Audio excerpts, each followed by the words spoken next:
Seeing someone get carried off over the shoulder of Amanda and just seeing the blushing, that was one of the best scenes I think in this show because goddamn the collective god, I wish that were me. He can hear in harmony. But this episode of Reincarnated as a Sword did not go in the direction I was expecting. I mean, honestly, based on the comments last week, they kind of had me second guessing myself that Fran would be useless and couldn't do anything without Sword, and I thought maybe she would be able to do something, but I actually liked the direction they went with her not overpowering the Spider Queen, but more so just willing to give her life for two individuals and refusing to back down. Obviously, had Sword Dad not launched the flaming sword of death, she probably would have died in that moment. I think that's probably the 99.99% likelihood there. But the fact that rather than making her helpless in the sense that she couldn't do anything and she was getting beaten down and bruised and basically was just cowering in a corner, it's night and day to see where she was in episode 1 to where she is now, and the fact that even in the face of death and being helpless, she refused to let other people die while she did nothing. That's the type of character development I love to see in a show like this. I mean, it was very nice to get the confirmation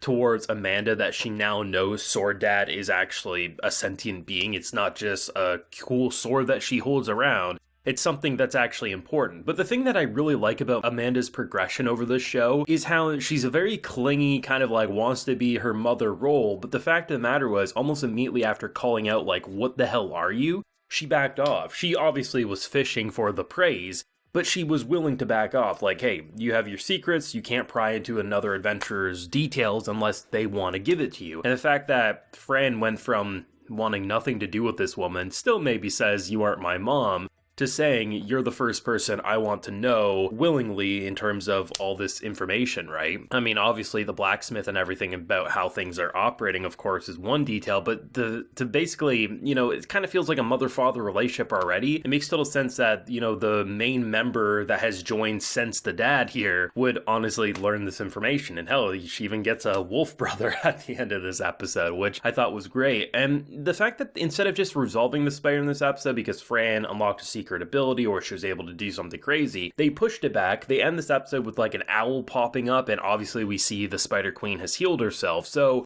we know we're going to get something crazy next week, which sadly is the last episode of Reincarnated as a Sword. This has been one of the more fun shows to follow this season, and hopefully we won't have to wait too long to get a season 2, because the world, the family dynamic and bonds going on here is absolutely second to none in this anime year, in my opinion. It's incredibly easy to write isekai stories where you have powerful characters who overpower others, and obviously the adventure's fun. But when you add in an actual wholesome family dynamic and the fact that you just saw them so genuinely happy together at the end there when they reunited, I think that's just what makes Reincarnated as a Sword a couple steps above shows that have good world mechanics, good adventures, but it's the family dynamic that really gets there, and the fact that our Sword Dad literally just looks at her as someone to protect and raise, and the fact that it just never gets creepy, it never gets anything overly weird. And hell, you can even look at the start of this episode when they're initially breaking up the teams. Amanda went solo because she's the most powerful character. The other groups were split into two. And the character who caused such a ruckus a couple episodes back,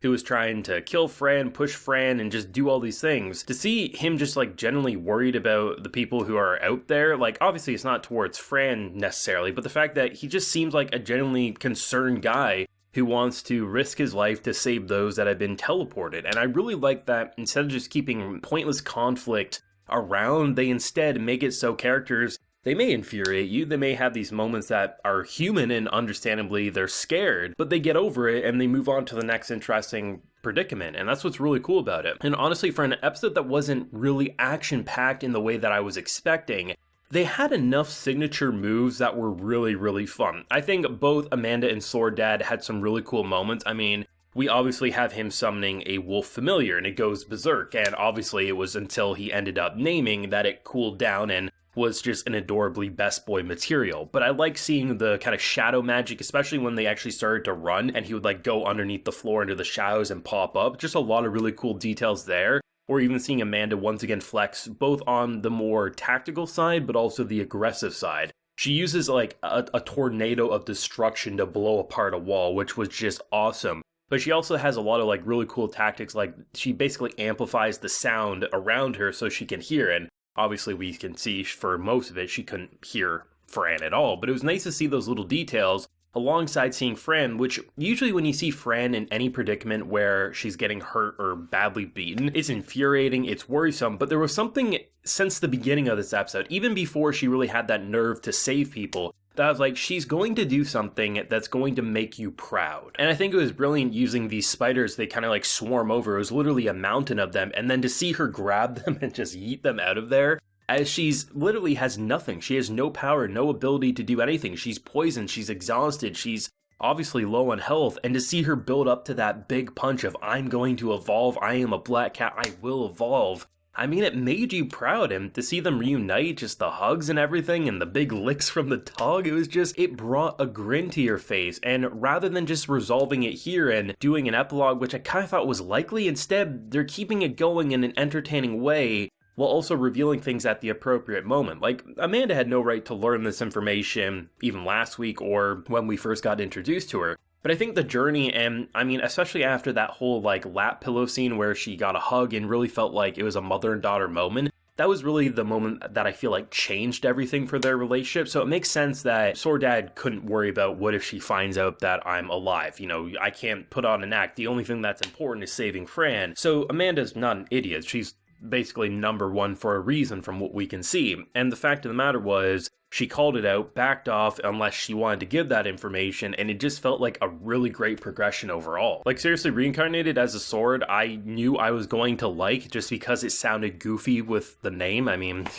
if you reincarnate as a vending machine, you reincarnate as a tank, I'm gonna watch it. But there's something about just how it really gives me that Somali in the Forest spirit vibe of such an unnatural pairing of a father-daughter relationship, but how perfect it was, but throwing it in this really complex world with a great magic system. I mean, seriously, the number of times there's just lists upon lists of skills and mechanics that are going, and the fact that it never feels overwhelming or that they're just constantly dropping info dumps, it just feels like they picked the right thing to reveal at the right time. The whole kin summoning, it just like, he was going through like, shit, do I have anything? Do I have anything? He's like, that seems right. Oh shit, there's a bunch of wolves, which one do I pick? And it just never felt overwhelming. It just felt like the appropriate time to reveal some of this stuff, and just the way that it can be so chaotically entertaining. But, you know, ending last week in Fran's worst, most dire situation ever. She's been fighting with training wheels this whole time, and then she was basically tossed into the deep end, no sort of life preserver to keep her safe. And the fact that you were able to end it in such a almost wholesome way,